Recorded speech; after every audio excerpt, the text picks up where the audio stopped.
Well, Happy New Year and a very big welcome to the new year from Broadcast Show Live. This is our first show of 2013, and as you would expect, once again, we have a great lineup of guests, news reviews and technology demonstrations. Stay tuned.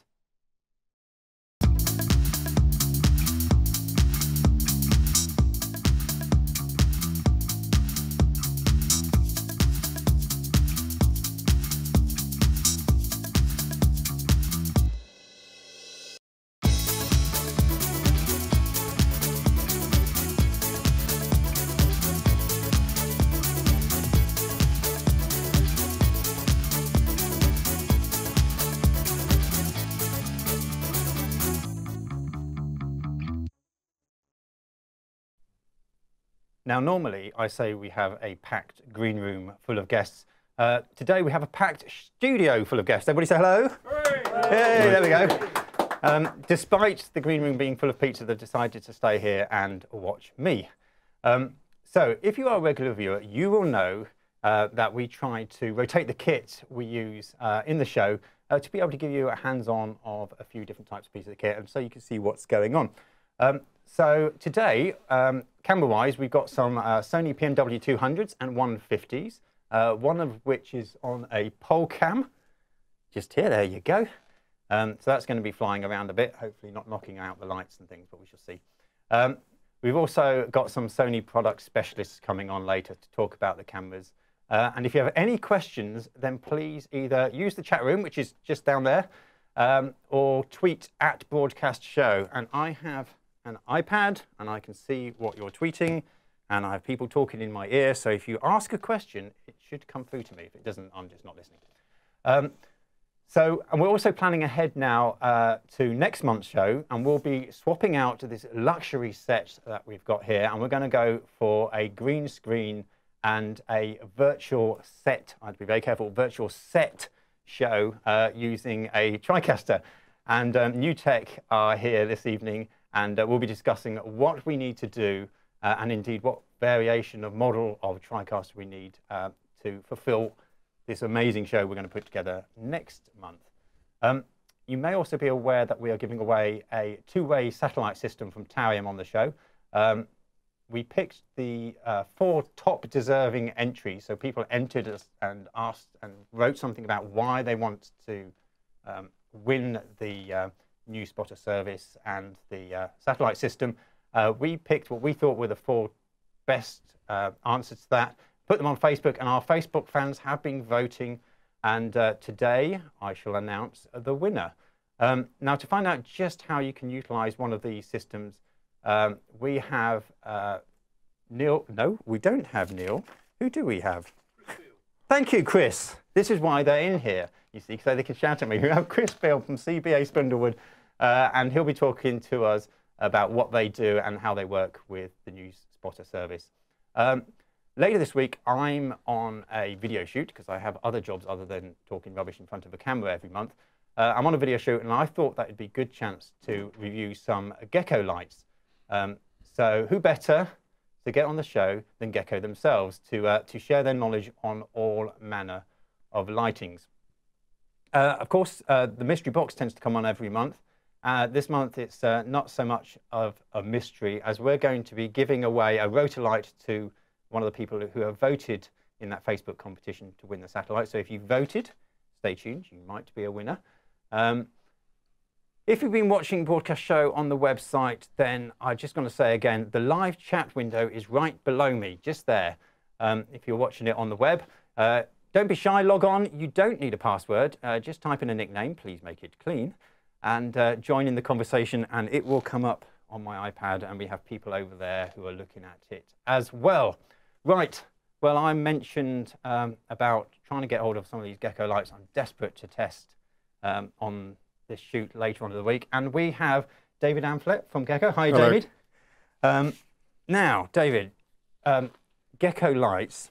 Let's talk a little bit about Gekko. For a start, tell us a bit about Gekko. How long have you been in the lighting business? We've been in the lighting business since 2004. Yep. So about 9 years ago, we were one of the first companies to start in the pioneering the LED or use of LEDs for film and broadcast lighting. So obviously people heard about LED lighting. They may even have a few.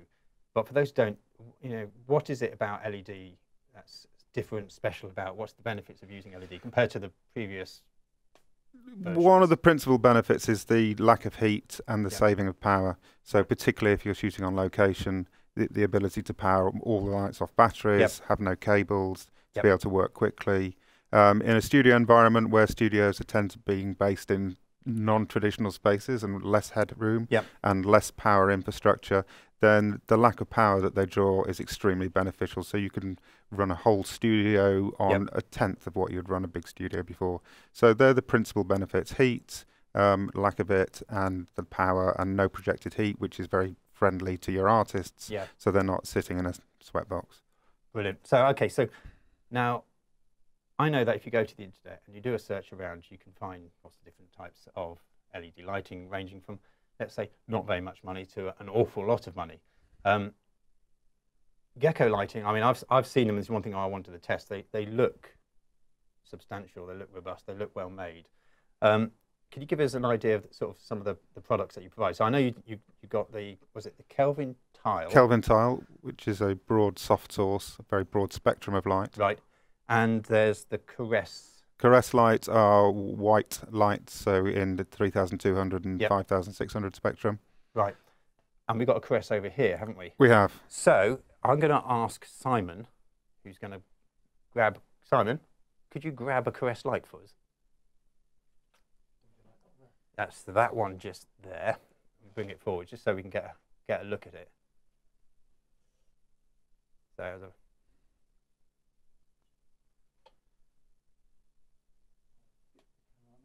So this here is the Caress. I think if we go to, perfect, look at that. So this is the Caress. So this is a Caress light 6006, which is the square format Caress light. And this is a bi-colour version of it. So explain bi-colour to us. So bi-colour will tune for Gekko in this light between 3200 Kelvin or tungsten balance to 5600 Kelvin nominally daylight. Right, and you do that by adjusting the brightness of these two coloured. Yes. Yeah. Without getting into geek speak. So you can mix those to create the colour temperature that you want. Correct. And 100 Kelvin increments between that. So that's now on 4300 nominally, and anywhere in between. Right. Which enables you to put a contrast, colour contrast in your fill or your key, change your backlight slightly. And that one is rigged with a soft front and an egg grate to control the spill. Right, so you can put different fronts on them depending on how you want the light to spread, whether you want to narrow it down and such. I also noticed that it looks like it's in banks. So are they switchable? The banks are switchable. You can separate the top, middle, and bottom sectors. You can pair sectors. You can have the top and the bottom. And all of these elements you can control by DMX. Right. So if you're in a studio environment and you want that functionality, you can dim different banks, and you can tune the colour with effectively a colour wheel. Right. So in a studio environment, the lighting guy would have it on a desk. He'd have one dimmer channel would be a colour wheel. Effectively. Brilliant. Now the one that I'm going to be using is the Kelvin tile, which Simon, but if you want to go around and pick one up, I can. Can you grab that one? I can grab this one. Excellent. Here's one we made earlier. Yeah. Hey. So this is Kelvin tile, which has been around a few years now. Kelvin tile is a very broad spectrum of light. It uses 6 coloured LEDs, which enables it to have a very broad and non-trophy spectrum. And Kelvin tile you can tune between 2200 Kelvin, so warmer than the Caress light will go, which is quite a warm tungsten, and 6500 Kelvin, which is a colder daylight. Kelvin tile and Caress lights can be powered off V-lock batteries, which particularly for many hire companies is useful because they've got V-lock batteries in stock, so it's a non-proprietary battery system. And Kelvin tile you can control via DMX, and you can also control on the back of the lamp. So for you on location, you can just set it and tune it and say, well, I actually want to be somewhere there, and do it by eye or through the camera. Gotcha. Kelvin tile, you can also get saturated colours out, either by DMX or with a paint box. So you could get a saturated green or a blue, or you can almost match any colour. So we've used them on colour walls before. You could match the purple on that to have a product match. You could do a Macbeth chart, a large one, which we've done with them. Kelvin tiles are very kind of soft and flattering and close-up soft for saws, whereas Caress Light is more horsepower and a longer throw. Gotcha. So you talked about obviously changing the colour. Obviously, I've used various LED panels, and I can safely say that some of them are very good and some of them are very bad. How do you guys ensure like the colour quality? Because obviously it's a key thing with LEDs. Not all LEDs are the same, are they? No, they're not, and not all LEDs from the same manufacturer are the same. So, like all manufacturers, we're dealt what you can get from the marketplace, and it's a case of working closely with the manufacturers and binning them, which means choosing them from the bucket you want them from, and testing them on camera rather than testing them to eye, because as we all know, it's important what the camera sees, not what the eye sees. So we go through a binning process, and then if we're mixing components, we spend a lot of time doing boring geeky stuff in a dark room and analysing the colour spectrum and getting our mix right. So for Kelvin tile and even for Caress Light, which is arguably just a blend between two, it's not just a crossfade like you would do on an audio mixer. It's actually calibrated so that when you get that lamp, it will match one later down the line that is also doing the same thing. So, and on a more complex lamp like a clear colour technology Gekko product, we've spent ages formulating the colours and choosing the spectral peaks of the dyes and spending a lot of time working on those formulations. So it depends on the quality of the product that you start with, then how tightly or how specific you are about selecting them. And some LEDs are just never going to look good. Whatever you do. Whatever you do, I have come across that. Absolutely. You mentioned robustness. One of the things is about the design of the fixture is keeping it robust and designing it so it's thermally managed well. Because if you bang them on the board, they will change with temperature. So you need to design it thermally, the fixtures, so that they'll stay in a colour sweet spot as well. So whilst it looks like a bunch of LEDs on a board, it's a bit more challenging than that. Absolutely. Now you mentioned about the differences between the light and the sort of so the Kelvin tile is a very soft light, and that's the sort of light you would use in what sort of situation? I'd use it on an interviewee. I'd use it indoors, principally indoors, and I'd use it as a soft flattering source. It's been used for food shots and pack shot photography, where they want a very, very soft, very broad spectrum of light, but they don't need loads of horsepower. So it's good for pack shot photography, good for product photography, and very, very good for people and skin tones. And as we know, skin tones is very important for broadcast quality pictures. So these are the two products here. Now, you've been around, you say, for a while. You started off with a light called the Kiss light, didn't you? And that's a ring light, isn't it? That's not square like this. That's a circular light. Is that still out there? Is that one that you still... Kiss light's very much still out there, and it works on lots of big movies and lots of drama. I started, and Gekko started with Kiss Light, was our first product. I was shooting a documentary for ITV, and I wanted a flattering source that, as a cameraman, I could keep control of.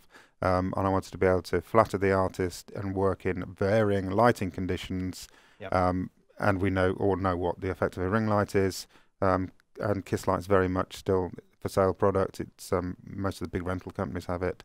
It's ready to be accessible, and it's a kind of modular system, so it's a good professional tool for a whole range of applications. And a lot of people use it as, now that we're moving to HD and it's showing up all sorts of things, they want a bit of contrast control, not using it as a key source. They'll implement it into a whole lighting setup and use it as a bit of contrast control and a glint in the eye and you know, a bit of expression. That kind of thing. Brilliant.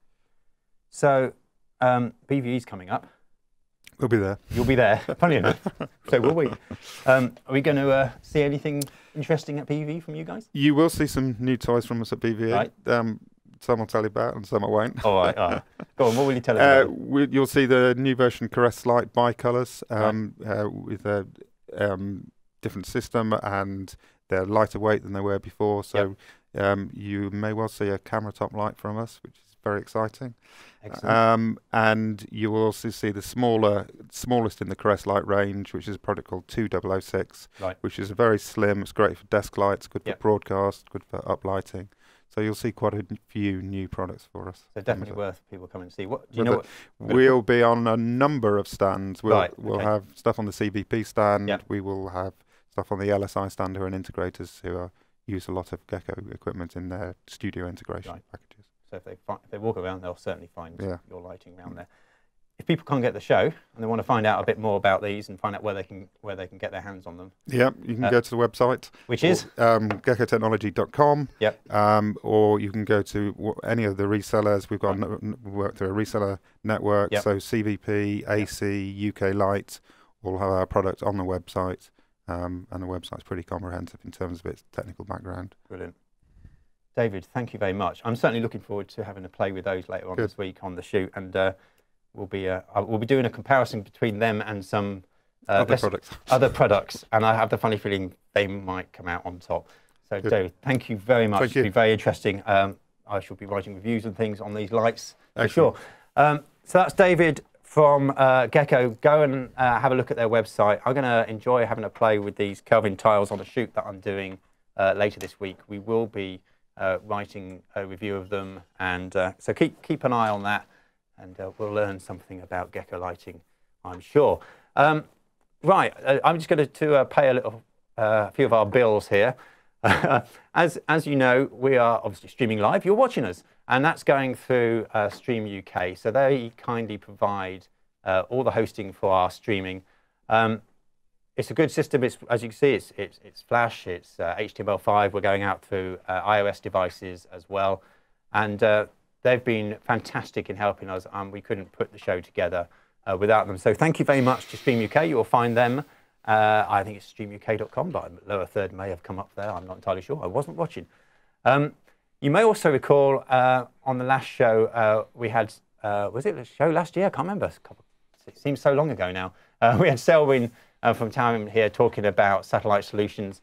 As you know, we are using one of their satellite systems now to uplink. Our bandwidth is coming via satellite, so we are transmitting through a Tariam system that's sitting on our roof right now. And again, that was kindly donated and has been all the bandwidth's being supplied by Tariam. And again, a big thanks to that. Now, talking about satellite systems, I've got Chris Beale here. And Chris, you are from CBA Spindlewood. Correct. And we're going to talk a little bit about how you use the new spotter service. Okay.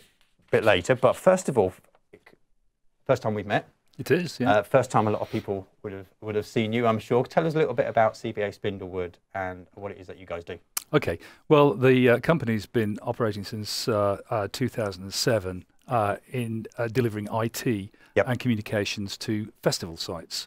It was grown out of an obvious need for high quality internet services on shows like Glastonbury, Leeds, Reading, V festivals, which were rapidly outgrowing basic DSL lines and the minimal connectivity that they were working on. So over the past few years, CBA Spindlewood has grown in terms of developing what we call the event fibre network, where we've been putting permanent fibre into greenfield sites.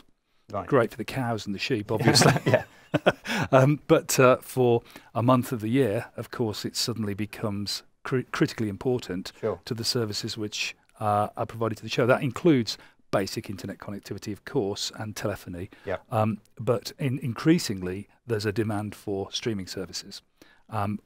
Webcasting, obviously, but now we're talking about IP broadcast, even by some of the largest broadcasters. Right. So the idea is that for large events that are stuck in the middle of a field, out in the middle of nowhere, you guys are providing connectivity, high-speed, high-quality connectivity. That's right. At that location. That's right. Is this fibre a permanent installation that you guys have put out there now? Is it? Yes, it is. We have permanent point-to-point fibre from our data centre in Atherstone, which is up in the Midlands near sort of Birmingham area, out to the field sites, and then obviously we switch it back to Telehouse and hand it off to whichever broadcaster wants it. And then we peer to various people as the need arises. I'm trying to get my head. So you have permanent locations around UK with high-speed connectivity. Yes. What sort of people are using this? Well, as I said, primarily the first users are the production teams on the site for the regular sort of internet services that they would require. But we've supplied connectivity to people like the BBC, people like Streaming Tank, for example, any number of streaming operators who want to get transmissions out of the site reliably and at good quality. And everybody wants to go HD, of course, so the bandwidth requirements are huge. And when I say huge, they can be massive. A good example, we've just finished the Winter Wonderland show in Hyde Park, which is the Christmas spectacular, and the network there was running a consistent 400 megabits throughout the whole period of the show, which was over a month. Right. And we recorded the lot, we stored the lot, so you can imagine the volumes of data that are being dealt with here, and the speeds are pretty massive. So if people, and this is probably where the satellite comes in, if people are wanting an event done in a location that doesn't have these fibre links, something that you can't get that sort of connectivity out of, this is where we'd start looking at satellite connectivity. So explain, obviously for those who don't know, and probably may not have seen something about Tariam and other and the New Spotter service, explain what this New Spotter service is and how you guys use it. Okay, well, it's quite a recent innovation. Up until last year, we were looking at using KU band services, which had limitations in terms of bandwidth and were obviously really expensive. And that was always the thing that made the deployment of satellite an expensive business. However, since the SkyLogic system came online, and Tariam have been great in introducing that and putting us online with a bunch of dishes, we've been able to use that system cost effectively in rural sites where there just isn't anything else. Obviously there's a limit to the number of fibres that we have out there, and when we're going to far-flung areas where there just isn't anything else, then the two-way service has just been great. I mean, it's so reliable, and we've got to the point where we can depend upon it. In the same, actually, we can depend upon it more than we used to be able to depend upon DSL from BT, for example. So tremendous. So you can literally turn up with your system. Yes. The system's not location specific, as long as it's within the footprint of the satellite. Correct. Point it at the right satellite in the sky, and you get. Yes. And it's internet connectivity. It's not like old school wise of sending up. No, it's an IP connection. It's an Ethernet presentation when you get it. Public IP addresses, so perfect for streaming. And the New Spotter service particularly is so flexible because you can book bandwidth on a specific time slot, and you're going to get it. And it's absolutely rock solid. We just did the Skyfall premiere from the Albert Hall, for example, and you'd have thought that in Kensington it'd be dead easy, to hang on to something that would give you 10 meg up. It isn't. No. It just isn't. Nothing that's one-to-one that you can guarantee the broadcaster that they're going to get. But with the SkyLogic system, yes, you can. And it's also cheap by comparison with other alternatives. So I know a lot of people have thought about, obviously, internet connectivity via satellite is going to be low and laggy because, of course, it's got to go all the way up and all the way down. That doesn't cause a problem as far as streaming. Well, not in terms of streaming. No, not at all. I mean, it's a 700 millisecond delay, but it's more of a problem for telephony users and for internet users. We have a common problem where people are using the service and just literally web browsing. They think the service is slow because they hit the button and the web page takes 700 milliseconds to come back. Which is less than a second. It's less than a second, but it makes you feel that it's laggy and slow. Of course, once the data's moving, it comes in like that. So it's not actually a problem, but psychologically, it's a bit of a block. There's a little bit of education and understanding on the part of the clients in that sort of circumstance. But from a streaming point of view, it's really not a problem. I mean, there's plenty of other latency going on in the system. Much more latency than 700 milliseconds in streaming. Exactly. So it's really not a problem. And there's another benefit too, of course, because the little 0.76 meter dishes being metal, if you get a bit hungry out in the field, you can always light a fire, turn them upside down and make a great wok. I can recommend it. They are well made. You could probably get away with it. You could probably get away with it. Brilliant. You'll never starve with a two-way. You could probably hang, underneath the L&B. You could probably get a kettle there. That's a great idea. I think it should be done. Fantastic. Well, I'm going to pick that one off. Send us the pictures. Okay. Chris, that's great. If people want to find out some information about you guys and obviously how they can get in contact with you and finding out about connectivity and things, what's the best way they can do that? Well, the website's obviously the first one. So the URL is www.cba, that's Charlie Bravo Alpha, -spindlewood.com. Which just so happens to be printed right on your shirt. There you go. You'll get us. And then we have other arms to the business too. We do a lot of environmental monitoring via networks. So we have a system that monitors noise and weather and air particle quality. That's a growing part of our business. And we have a site called SPL Track. So if you go SPL Track, you find that, and that's kind of interesting. We've got a lot of points in London that we're connecting back. Sometimes via satellite if we need to monitor what's going on. Brilliant, that's Chris, quite interesting. Thank you very much. I will certainly be taking your card. As a streaming person myself, needing connectivity in London and all over the UK. Absolutely. We will definitely be in contact. No limits. Absolutely. Chris, thank you for coming on. It's been very enlightening. And, great stuff. And do you want me to wait while you do your little secret presentation? You do that. You sit there, and we will go and do the Tariam giveaway. Because it's very exciting. It is exciting. It is. So yeah, as Chris has just mentioned, Tariam have given us a two-way satellite system, and we are going to give this away to a deserving home. And as Chris says, it's a satellite system. You can easily set it up very quickly, and at the moment you can see somebody moving incredibly fast with a ratchet spanner there, setting up the dish. And this dish you can put anywhere basically in sort of Europe and England, really, isn't it? UK. Yeah, no, it's Northern Europe. Yeah. And point it. Excuse me. As long as you point it at the right place in the sky, you will get your two-way connectivity, and you've got internet connection there and then. And of course, if you book the News Spotter service, you've got a one-to-one connectivity, and off you go. Internet anywhere. It's not like it used to be with satellite. We used to have another name for it, but now it actually works. So.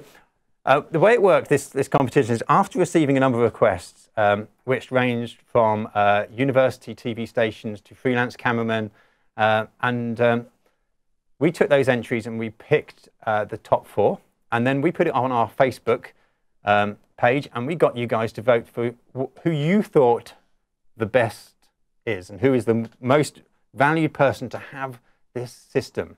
And I have on a piece of paper, which I think is, yes. For a second, I thought I'd forgotten it. So we have counted, we have verified these votes. And I have to say, there was a runaway winner. Excuse me while I take a drink. Everybody in the chat room, I'm sure, is waiting to find out who the winner is.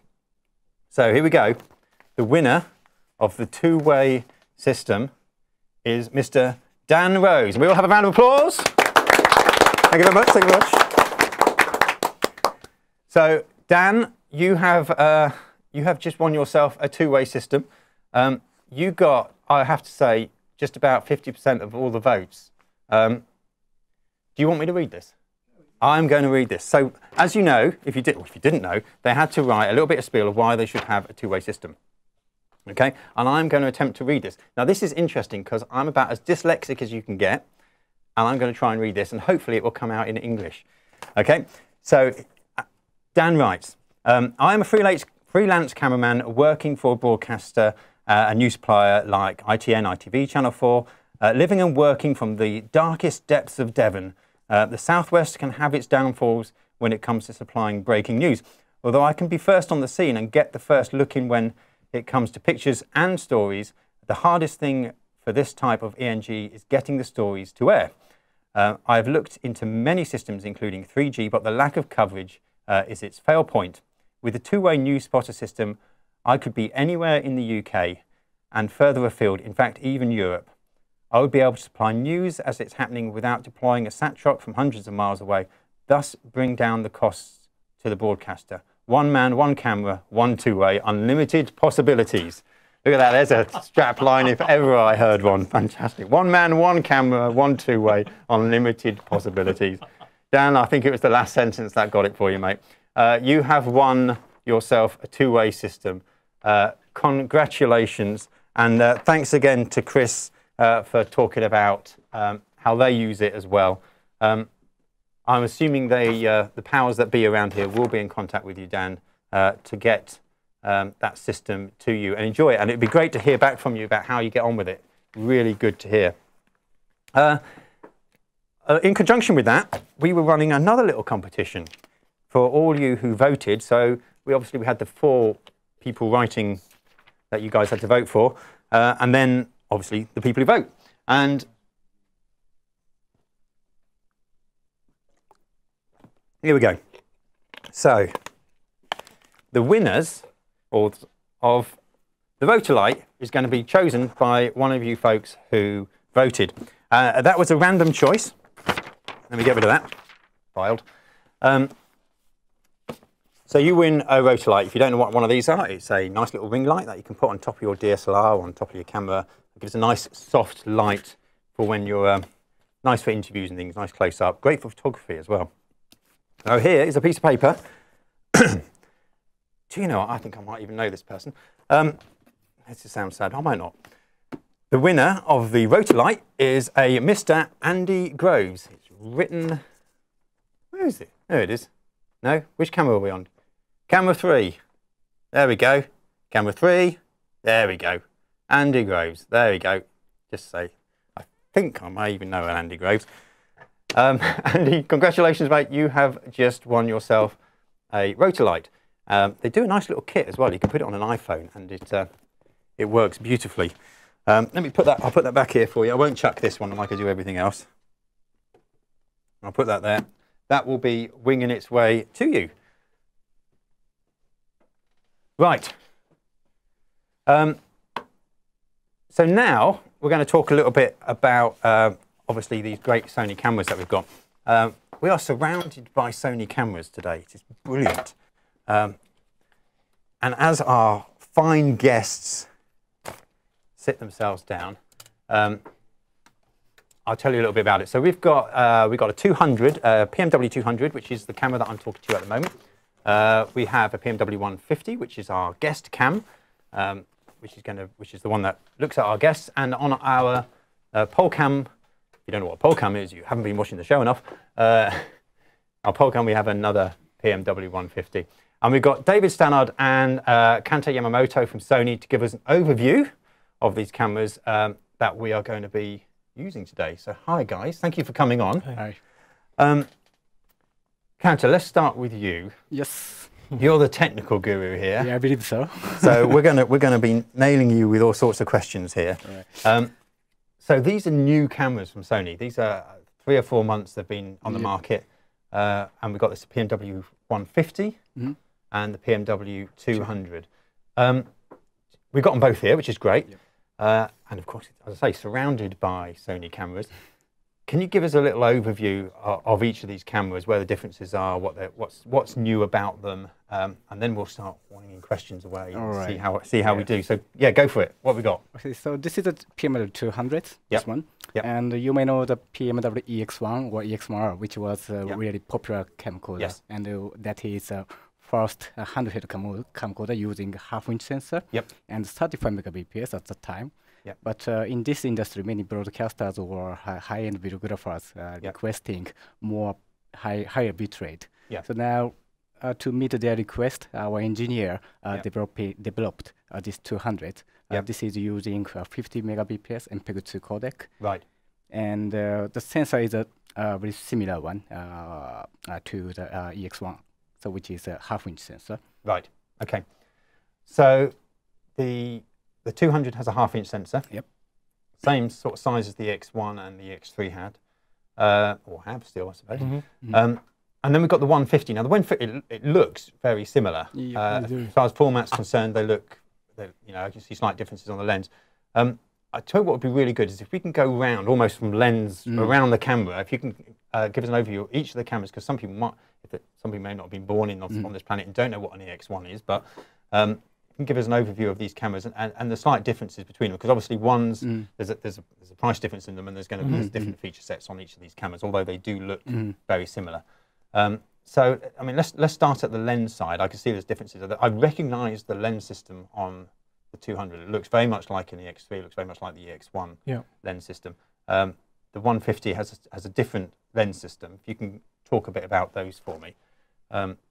So let's go. The 200 has a standard sort of almost ENG style lens. Yes. The 150, how does that differ? Actually, in terms of the sensor size, this has 1/3 inch type sensor. Yep. So it's slightly smaller than the PMW-200. Yep. And for the lens, you can see the difference between these two in terms of operation. Yep. For example, 200 is using the lens made by Fujinon, and which has special focus ring, which can be slided toward and backward to change between autofocus and the manual focus. So it's very much like the EX1, the lens that you found on the EX1. Yeah. So if you're familiar with an EX1 lens, then you can go straight onto this, and you know where everything is. You can get used to very quickly. Yeah, and we will say the 150 is the lower priced camera out of the two. So the 150 lens, what are we getting with that? Actually, so this is a little bit more simple than the PMW-200, and but this also has 3 rings. And zoom and focus and iris. And the power zoom is zoom ratio is slightly different. This has a 20 times optical zoom. This has 14 times zoom. Okay. Zoom, So the lenses on this, this is all servo assisted as opposed to more ENG manual direct with that. So is this is this a Sony lens? Or is yes, we can say this is Sony. Yes. So moving back from the lens, they've both got ND filters, yay. And I assume as far as the back end, they look very similar. If we have a look around, what are we getting back here on the 200 and the 150? Obviously, I can see we've got ND filters, standard low, medium, high gain. It's the same sort of presets that you'd expect. Is this the same on both cameras? Do they both? In terms of operation, it is quite similar to each other. So that you can fully control the gain and the white balance and the shutter speed manually and very quickly. And you can use the same SYS card. The same battery. And the connectivity is also almost similar, almost same. As far as recording, obviously you mentioned SYS. Both SYS cards? They both use SYS cards, so they've got 2 slots for media. But I think something that really is key to both of the products is the sort of flexible choice of media that you have. So SYS is a professional media, very robust, very secure, but we also offer XQD media, and that would require an adapter, but it's a new type of media developed by Sony and used by Nikon and some other players. So that allows you to record 50 megabits per second footage. But it's a less expensive media option for you. You've also got SDHC or Memory Stick Pro Duo that you can use. So again, another less expensive media option. So depending on your budget, your application, you have a range of different media that you can choose from. Gotcha. Okay, so I've got a question from the chat room here. So we're going to get technical here. Okay, and I'm going to try and read this so it sounds right. Okay, here we go. This is Phil Thomas has just popped in. He says, can he ask the Sony guys, that's you, that's us. If there's more noise in the standard gammas on the picture profiles of the 200 compared to the hyper gammas? Does that mean anything to you? In terms of the single SN ratio, it is pretty much similar to the EX1. So of course, you may see some difference when you change the gamma. So to be honest, I have to double check how it is different. But even you choose a hyper gamma or any gamma, the SN ratio is really acceptable. So many of the broadcasters using several types of gamma curve, and they are really happy with the SN ratio. So in terms of some more technical numbers, I have to double check. But in general, the picture quality is and nice. Obviously there's people they can email and things for want to get them more technical with you guys. I'm sure they could do. Okay, where are we? We are on. Oh, we must be on that one. If you do want to ask questions, get back in that chat room. It's popping up right here, and I'm getting people talking in my ear say check chat room. So I'll try not to miss them. So if you've got a question, put it through, or up on Twitter as well. So where were we? We're talking about the SYS card. So as you say, you've got a good range of what you can put in there. It's not just SYS, and you know again, that's the sort of beauty of these products. If you use an EX1, you're familiar with these products almost out of the box, you know. And they are so versatile in the different applications you can use them, much like the EX1. But these products, as Kanta mentioned, were developed to sort of meet the industry's desire for that higher data rate acquisition. And that, you know, in the UK, we've been kind of ahead of the curve there with the requirement for 50 megabits, 422. These cameras now meet that. They've just been recently approved by the EBU for Tier 2L acquisition. So that's sort of mainstream broadcast acquisition. So, you know, you can use these confidently and use them for broadcast. In fact, the PMW-200 is the only camcorder on the market that hits the specification that the EBU set out, the top level of that with its half-inch sensors. But the 150 has been approved for acquisition with its third-inch sensor. So again, it depends on your budget and your application as to which you would choose. Sure. So you can take one of these. You don't have to worry about bolting on extra bits of kit or anything like that. You can now take one of these knowing that you've got a camera that is effectively 50 megabits per second approved, and you can hand it over to BBC and say, there you go. Absolutely. And it's all approved. That's brilliant. Now, what I did, as far as connectivity is concerned with these, one thing I've always liked about the Sony cameras is one thing, it has time code in and out, which is great on these, because a lot of them don't have it. So it has a dedicated socket. But so they've both got HDSDI out, HDMI out. HDMI as well. So if you want to use HDMI, you've got the option Genlock as well. Genlock in, yes. Genlock in, so you can you can synchronize. And that's the 150. And the 150 also has a Genlock in. Gotcha. And also the SDI output gives you the 4 to 10-bit. So the most camcorder in this industry has only 8-bit output, but this system can give you the 10-bit quality, which is great. So another question's just come in. A couple of things. We'll talk about price in a minute. Somebody says, I have a PMW-200? Such thing? No, I think that's a typo. PMW-200. My question is, not yet. In 10 years' time, maybe. I have a PMW-200. My question, is it possible to go live with this camera, e.g. multi-camera, and if so, how? I would say you've got Genlock and you've got time code. Genlock with SDI output, yes.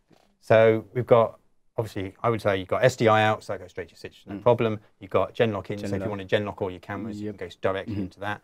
And if you wanted to jam sync all your cameras for recording, forget time code across everything, of course it's in there. It also has the lens remote input. So we've got, explain the lens remote as far as you're concerned. We're talking about the wired remote on the front? Yes, so you can find the lens remote. Yes, here. So that's that's from my this point is a very industry standard. Yeah, so that's the standard lens remote, same as the X3, X1 and other cameras have got. So you can put that in there, so you can mount it on your tripod and you can have lens. Which brings me on talking about control of it. Can you output HDSDI and SD composite simultaneously? Oh, now we're getting. I think it would be possible. Sorry, I have to double check. Yes, but I believe it is possible. So if I was wrong, so I will come back to you. I'm not sure. Do they have a standard composite out? I can't remember what they do. AB out, so-called AB out. Yeah, so you have. Yeah, this is composite output. So it's composite out. So obviously that wouldn't be HD anyway. So there's a standard def coming out there. Yes, for monitoring so purpose. It would probably scale that down. To So possibly, likely. The other, do we have another question coming in? No, we didn't. I was going to talk to you about, obviously you talked about the remote controller. Now I've seen in the bag with these is that there's a little Wi-Fi. That's right, yeah. Dongle thing that you strap onto this. What's that for? I'm assuming it's some kind of control or something of it. So it gives you the option to upload planning metadata. So during your shoot, you can select essence marks. So highlight which shots are desirable. So when you come back to log your shots, you've already got that metadata inbuilt into the clips. But it also allows you to remotely control some of the camera functions from an Android or a Mac device. Okay, so you can plug this in and have an iPhone, iPad, or an Android device, and your camera could be up in the gantry somewhere like that, and you just want to adjust some settings on it. You can control the white balance or shutter speed, or you can start and stop recording. Right. So no more ladders up there and tweaking something and coming back down. You've got it all on your phone. think that needs a firmware upgrade, the latest firmware which is available on the Pro.Sony site. Right. So you may, if you already own the camera, you may have to upgrade your firmware, but it's available now from my understanding. Which everybody should do and keep checking regularly anyway. Should subscribe to your newsletter. I think that tells you when things come out. So the amount of people that take a camera and then don't realise all this extra functionality that you guys have put in because they haven't. Yeah, I mean, we're constantly developing the product throughout its lifetime, and it's essential just to keep a track on that. Yeah. So let's talk before we finish here a little bit about pricing. Obviously, there is a price difference between these two cameras. Let's start with the 150. What's the sort of retail price on the 150 now? What I'd probably suggest is if you go to our website, and we have a dealer locator. So what you can do is check for one of our Sony professional solutions specialists. Yep. So go to one of your dealers, and they'll be able to give you the best price. On that. Yeah. Needless to say, the 200 is more expensive than the 150, but you do get that. You get that lens with it as well. As far as obviously the lens is a clear difference between the two. The Wi-Fi side of things, is that the same on both? Yeah. I mean, probably the major difference is the sensors that they have. Right. So the 200 has obviously it's a half-inch sensor plus that lens, the same as you would go, roughly the same sort of lens as the EX1 and the EX3. I've got you here and I've got you live. I'm going to have to ask, what's going to happen to the EX3? So this is the upgrade to the EX1R, and I've got you on camera now. So EX3, incredibly popular. Yeah, I mean, it's still a very popular product. Yeah. It's unique in the market. It's still doing very well for us. So, the EX3 is unaffected by these. Right. It continues to be available. But we've demonstrated with the launch of these products, we are listening to the market. And if we feel that there is a demand for an EX3 with 50 megabit 42 recording, then, that's something we'll look at bringing to market. Yeah, we got a request from several customers, and so we are always communicating with Japanese engineers. Yeah, sure. And they already knew the requirement, but I'm not sure because they are developing something new always. They're always developing something new. So we basically wait and see. Is the answer. I'm not sure what they are now developing. I have no idea, but let's hope. Yeah, absolutely. Guys, if they want to find out where the dealers are, I'm assuming they can go to your website. So if they go to pro.sony.eu, you'll find a dealer locator on our website. But we do currently have some offers on these camcorders whereby you can receive an accessory pack of your choice for free. So it's a selected sum, or a selected value rather, for each camera. And that's available only through our Sony Professional Solutions specialists until the end of March. You wouldn't want to say that after a few beers, Sony. No, I was trying to say it now. Right, so they can go there. So if they go to the right dealers, they'll know about these offers. And we have a dedicated webpage, pro.sony.eu/unlimited, and that will give you all the terms and conditions of the promotion that we're running. Okay, gotcha. Guys, thank you very much. I'm going to see whether you can pull off your email address, not email address, your website address again. Okay, so it's pro.sony.eu/unlimited for our promotion details. I'm impressed, guys. Thank you very much. We really do appreciate the loan of these cameras. I'm going to be testing them to destruction. Well, not quite to destruction. You've seen what we do to the Pelly case, so we won't do that. But we're going to be in a great test, and so far we've been very impressed. So, guys, thank you very much for coming on. Thank you. That's obviously the guys from Sony. Thank you for your questions. The chat room went a little bit mental there, which is great. I like it when that happens. It's great to get you guys out there asking questions so we can put it to the specialists that we have in here.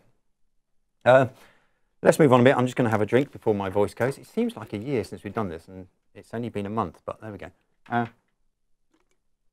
Right. So this set we've got here, this is your traditional studio set. Well, I say traditional as we think it could be.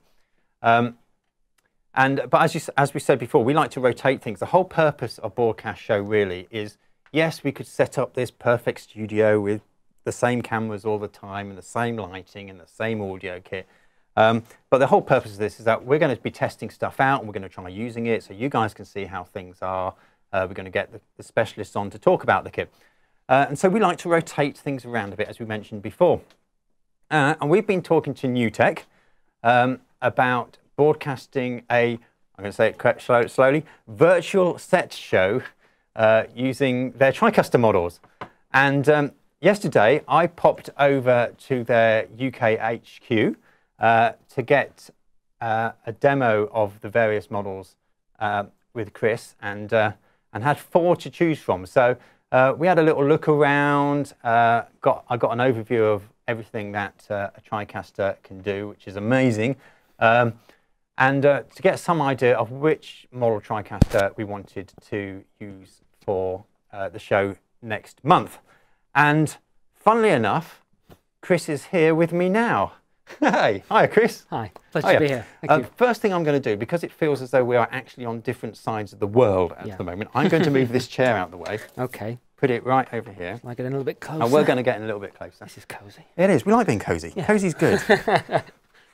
So Chris, thank you for coming on. No, thanks for being here. Obviously, we met yesterday. We did. We had a little look around. We had a play with some of our toys. Yes. Yeah, we did, and it was fun.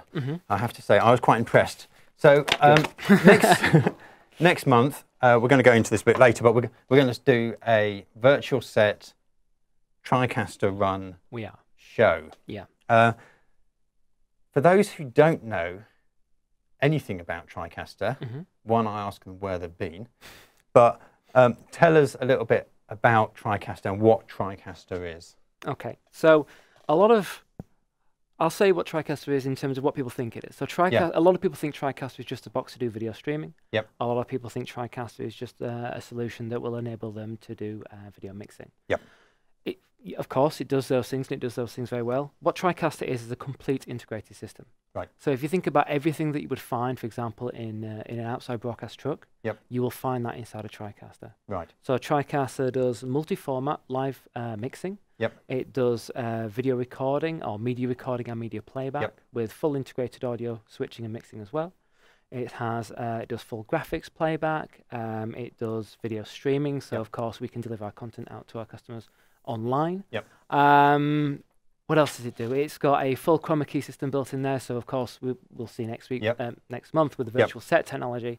So we have a completely integrated virtual set system in every single Tricaster, and all these features that I'm talking about now is available in all models of Tricaster. So whether you start at the Tricaster 40, which is our entry-level system, all the way up to our flagship Tricaster 8000, they're kind of fundamental technologies that you'll find in all solutions. Right. So let's quickly talk virtual sets. Yep.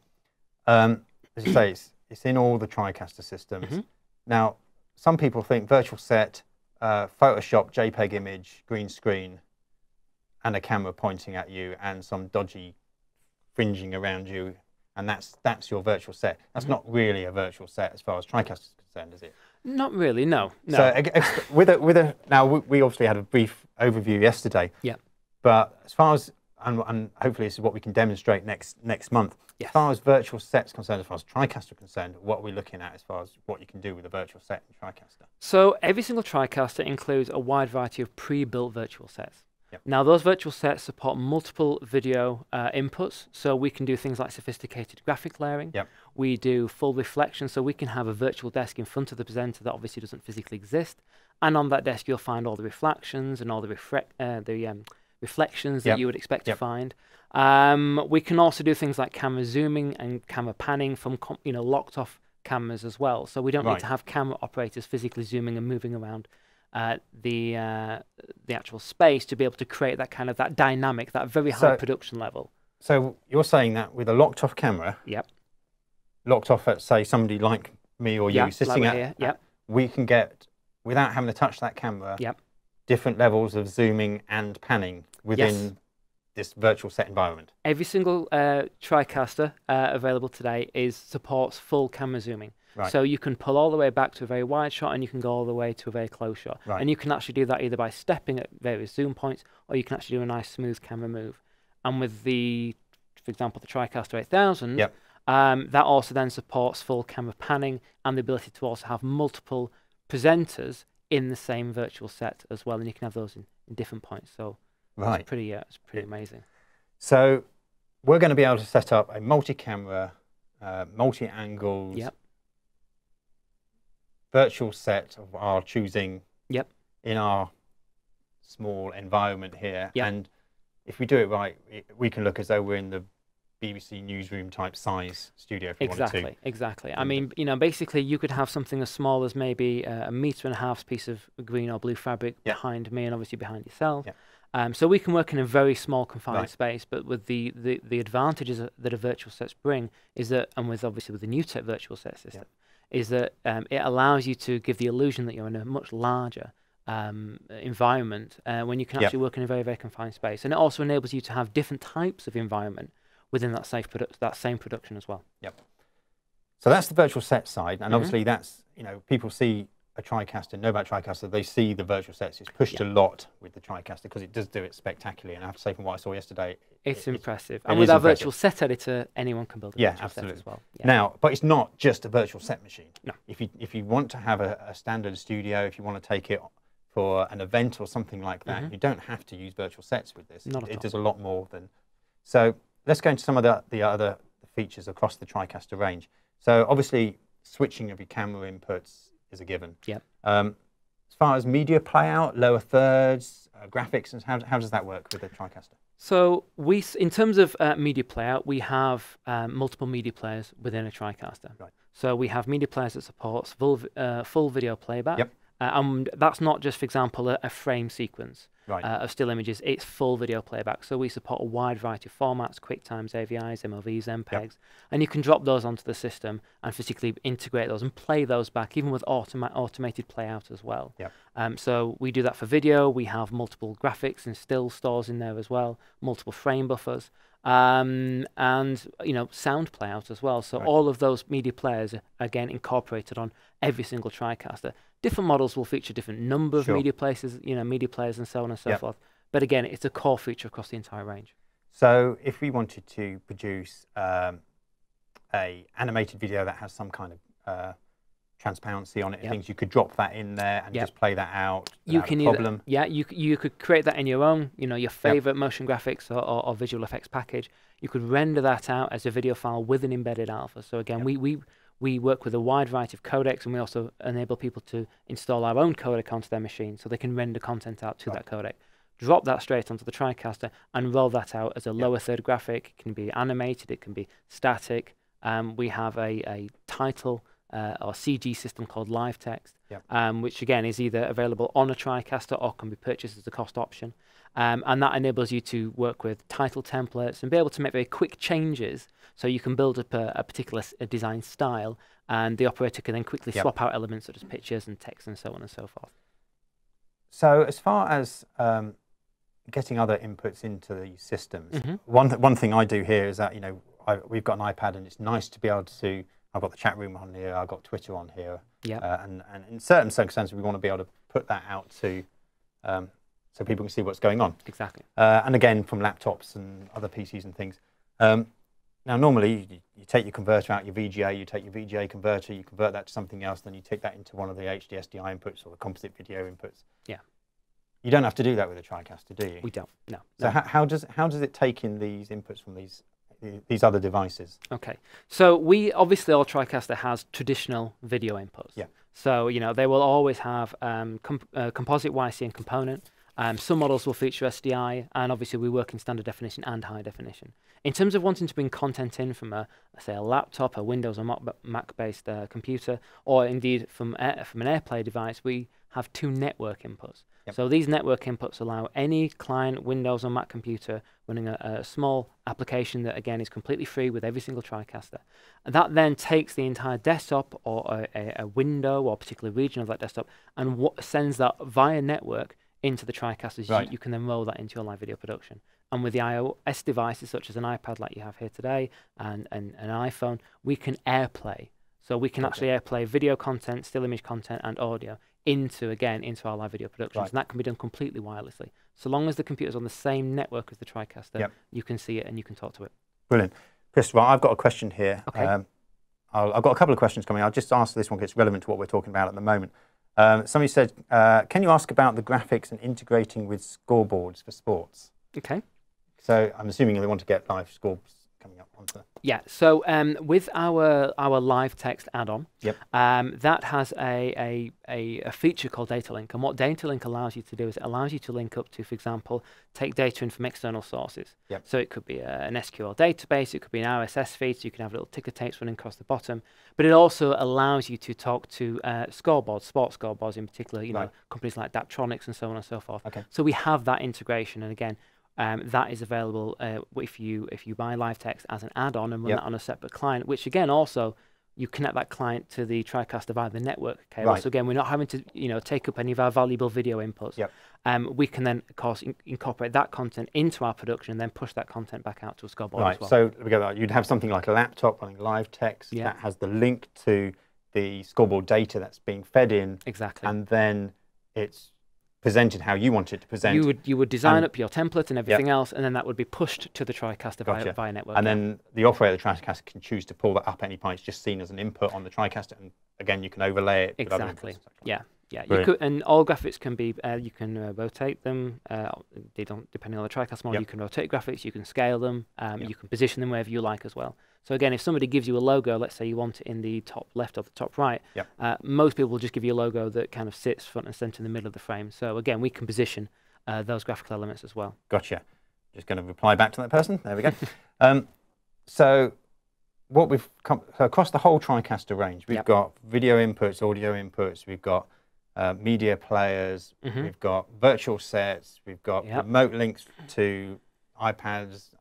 You're doing very well at this, there's a lot in there. There's a lot, and this is across the range. This is across the range, yes. And as far as the range is concerned, there are 4 Tricasters. There are indeed. We've got the one that we're showing here, which is the Tricaster 40. And then we go up to the 455, 855, 8000. 8000, yes. So so those features that we've talked about are given. If we can go a little bit about what's unique about each product working up the range, starting obviously, which is great, this one here, the 40. Tricaster 40, Tell us a little bit about the 40. Okay, so the 40, as you can see, is a desktop-based form factor. It's a 14-channel live production system. On the front of the unit, you can probably see that we have 4 video inputs. So that is composite YCR component. We can work in both standard definition and high definition. And the beauty as well with all Tricasters, not just the 40, is that every single input can be different. So we could have composite here, YC here, 720 on this connection, and 1080 on this connection as well. And we can roll all of those into the same live video production. Okay, so they don't all have to be exactly the same format? No. Okay. You just pick what you want your output to be. So let's say we want to go out 1080. You can then pretty much connect any camera, obviously, that has the supported connection to the front of the box, and you simply choose what you want to work with, and the Tricaster will just handle it for you as well. We have 2, obviously, video outputs, and then we have a couple of audio connections, both going in and out of the box. And then to get data and so on and so forth, we have USB, eSAT, and of course, good old Ethernet networking, so we can connect up to a network and pull files back and forth as well. Gotcha. So this is, you call this your desktop solution? This is our desktop solution. Yes. And we also have a control surface, which is available here.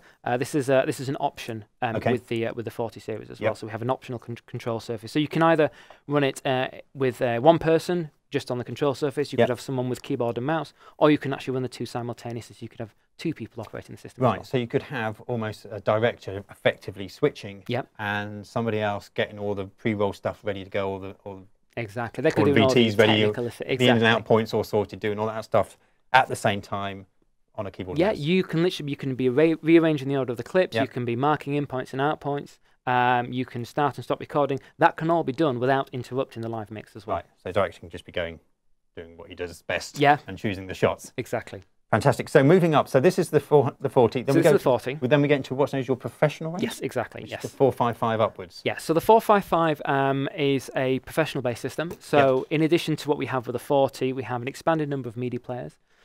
We have additional I/O, so we now introduce SDI, both standard definition and high definition. We've introduced professional audio inputs and outputs through XLR and quarter-inch jack.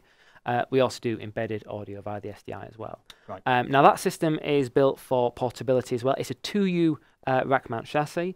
In terms of the hardware, we've got a removable hard drive bay, which is hot swap. So again, if you after the production is finished and you want to hand those files off to an editor to do post-production, you can literally pull the drive out, give the editor a copy of the recording, and he can take that away and start cutting that information straight away. You can pop a new drive in and again continue working. Every single one of our professional series, so again the 855 and the 8000 included, includes the ISO coder technology as well. So whereas the 40 we can record a single channel of video, on the 455 we can record 4 channels of video as well. So this is all with embedded timecode across all 4 recordings, and the recordings themselves, so for example we could record all 4 camera feeds coming in. We could record a version of the program with graphics and a version of the program, say, without graphics. So you might want to rebrand your content later on. We can record a copy of the program output in, say, 1 resolution, say, full high definition. And we might want to do another recording in 720, maybe even a recording in standard def. So we have that capability, or indeed any combination of those as well. So that, again, allows you for any editing and cutting together in post-production, makes it super, super simple. And everything can be recorded to a variety of formats. The most popular that we and the one I would recommend will be the QuickTime format that we use. Very high quality. It's and it's universally compatible with Premiere, Final Cut Pro, Avid, After Effects. You know, it's very wide platform support. So that's the 455, which is the 4-channel input. The 855 is very similar in that it's an 8-channel. So the 855, yes. Easiest way for any of your viewers to remember is if it begins with a 4, it's 4 video inputs. If it begins with an 8, it's 8 video inputs. Okay. So we increase. We go from 4 video inputs up to 8 video inputs. We increase obviously the number of hard disks available to us, so we can actually now record 8 channels of video, not just 4. Significant upgrade to the recording capacity. Again, because it's a professional unit, it has everything that the 455 has. It includes our animation store, transitions and effects, so that enables us to roll in full motion graphics with sound in both forward and reverse direction, and also the animation store creator. So again, you can design your own transitional effects in your own, your favorite graphics package. Drop those onto the Tricaster and package all of those up again as an effect, so you can then deploy those on multiple systems. So again, that's also available on the 455 and the 855 as well. And then quickly moving on to the top of the range, 8000 spectacular model that I looked at yesterday. Yes. Tell us a little bit about the 8000, which is what we're going to use next month. We are. So we can go into much more detail next month and showing, obviously, we'll see it in action. Yes. But give us a quick overview of the 8000. So there's a number of new technologies that we've introduced with the 8000. In terms of the connectivity, very, very similar, for example, to the 855. We have additional display outputs for working with, for example, image magnification applications. We have extra I/O for that. We've changed from what we call our virtual input technology, which is what we have on all the other models, over to our mix effect system. So it's a true 8 ME switcher. So you can now, because you've got 8 MEs, each one of those MEs also supports full re-entry. So each ME can have 4 layers of videos. It could be graphics as well. It can have a virtual set attached to it. You can have 4 layers of graphics overlay. So when you do the maths with full re-entry, you can get, I think it's 64 layers of video and graphics on screen at once. So I mean, that's pretty out there in terms of how we do our multi-layer compositing. So I mean, that's incredibly impressive, and obviously we'll see that next month when we show the virtual set system in action. What else do we include in there? So we also include what we call our hotspot technology and our automation technology as well. So Tricaster 8000 is our first live production system, our first live multi-camera production system to feature macro technology. So this allows you to record very complex switches and record and assign those to a single, for example, a single control key on the control surface. It could be a hotkey on the keyboard. And with a hotspot technology, we can actually now, with a wave of our hand, we can actually trigger a particular event as well. So for example, we could be on camera now. I'm looking at the camera now. I could have a hotspot over here to my right, a hotspot over here to my left. So when I wave my hand like this, it could bring on a graphic. When I wave my hand like this, it could take the graphic away. If I say, let's go over to our, to our colleague over here to my left, and I put my hand over there, we could actually have the system switch over to that camera automatically. So, we've always said that Tricaster can be operated by many people. We've also said that Tricaster can also be operated now by one person. You don't actually now, with the 8000 and the hotspots, you don't actually even need to have a presenter. You could, an operator. The presenter could do the whole show by themselves, which is pretty amazing. It is pretty amazing. What else do we have? We have social media integration. So for us, this is huge. You know, I mean, obviously, I'm looking at the gallery back there with everyone kind of working out magic. So, you know, we're obviously recording the show. We're pushing the show out for live applications. Yep. I'm sure there'll be obviously a version up there for video on demand as well. But you've also got a social media aspect. Yes. And, you know, this for us is very important. You know, years ago, we introduced the ability to stream content to an audience, an internet audience, and to do that very simply and very effectively. And that's why people still buy Tricaster to this day. So what we think we need to do now is take it to the next level. You know, people nowadays have a Facebook page, they have a Twitter account, they have a YouTube account, and they want to be able to push content instantly while the show is physically being recorded. And with the 8000, again, we have that capability as well. So we can push content out to YouTube, to Facebook, to Twitter, and that can all be done during the show. So we don't have to shut the system down or come out of our live production mode to be able to push that content out there. So let me go. So if we're doing a live show like this, and all of a sudden I fall off my chair, bash my head on there, and knock everything flying, and somebody says, "That's fantastic. We need to get that 30 seconds of John hopefully looking." Someone will come and help you. Yeah, but absolutely. Well, not probably that lot, but they'll be there on their Tricaster, and they. So even though we're recording, we're going out live, they can choose that snippet of what's just happened and send that snippet out to YouTube and get plenty more hits than they're probably watching the show. In fact, if you did it a lot, you could even have a camera down there with a hotspot attached to it. So when you did hit the floor, there, it would automatically tweet that out to the audience as well. Absolutely perfect. We won't try it, but I trust you that it would work. We're running out of time, but what I do want to do is the chat room's gone a little bit mad here. So I'm going to fly some questions at you. So none of which, of course, have been approved by your marketing company. So we shall see how we get on. The first question. We asked about the scoreboards. One thing that has been, and I kept getting it in my ear over and over again, is comms, camera comms. Does any of the Tricaster range support at the moment? I'm assuming they're talking talkback to camera crews. Is there a way that that's integrated or used? So again, we have full audio mixing capabilities. We have some level of automation as well. So we can do things like audio follow video. So again, when we cut from a live camera to a pre-record, we can have the levels move. We also have auxiliary audio outputs and audio soloing. If you were to set the system up in a certain way, then we could route audio comms into a separate APC if we needed to. Yes, there is a way of doing that. There is a way of doing it. There is a way of doing it. Okay. The other one is tally. Obviously, we've got tally going on up here. We do. Any way of controlling tally? Okay, yes, there is indeed. Now, again, not on the 40. So the 40 is our desktop level system. All of our professional systems have a 15-pin connection on the back of it, and that supports full tally as well. In fact, I think we even include the actual technical specs within the manual as well. So they can integrate it with a standard tally system. Exactly. Yes. Excellent. We're getting there.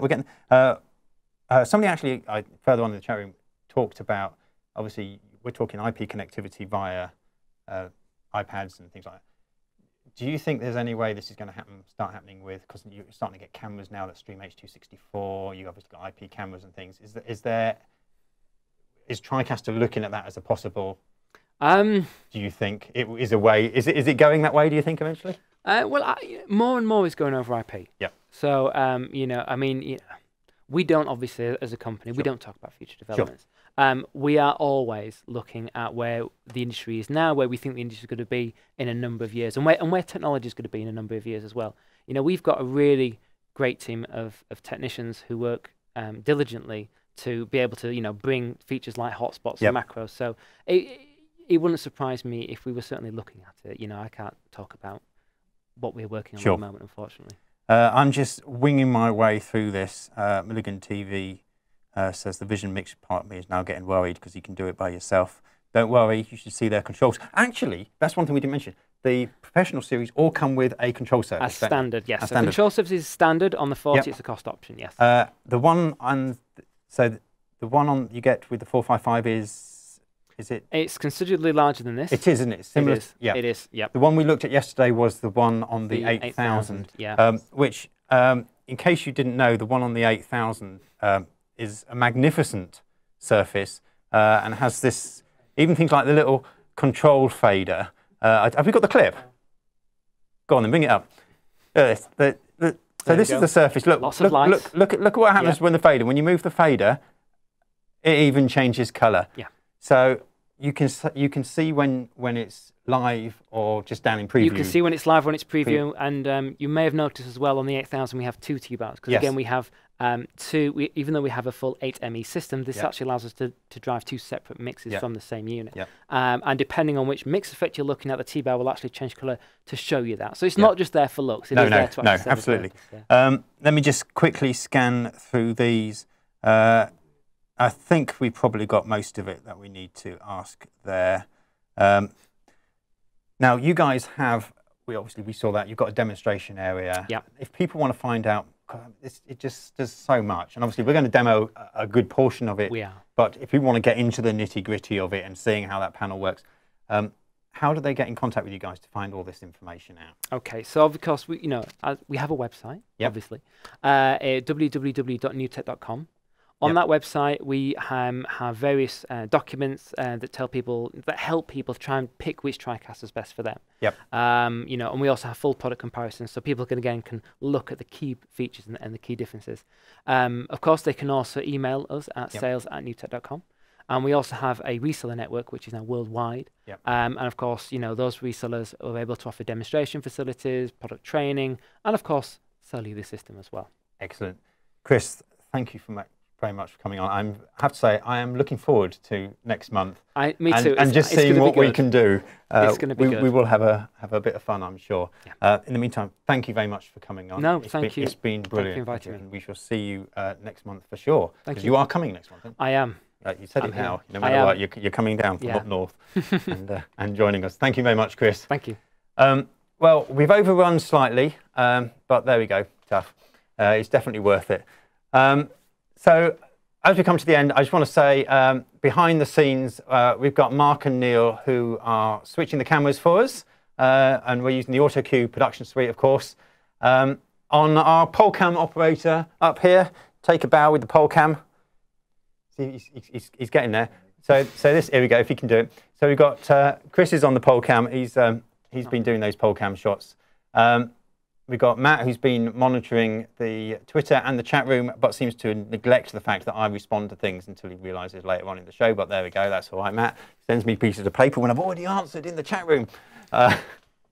Thanks for Matt for that. And Simon has been, of course, running around taking guests on and off and doing everything else with cameras, talking to my ear, all sorts of things.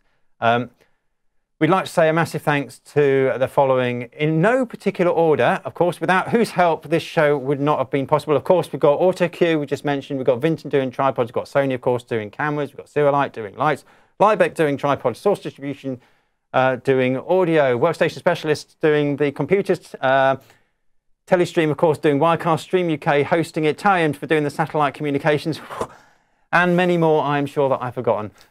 Next month is, of course, the BVE preview show, as well, of course, the virtual set special. So tune in on the 13th of February, 5 days before my birthday. Did I just say that out loud? At 7 p.m. And see just what can be done in this tiny little space that we have here. Until next month, thank you very much. See you then.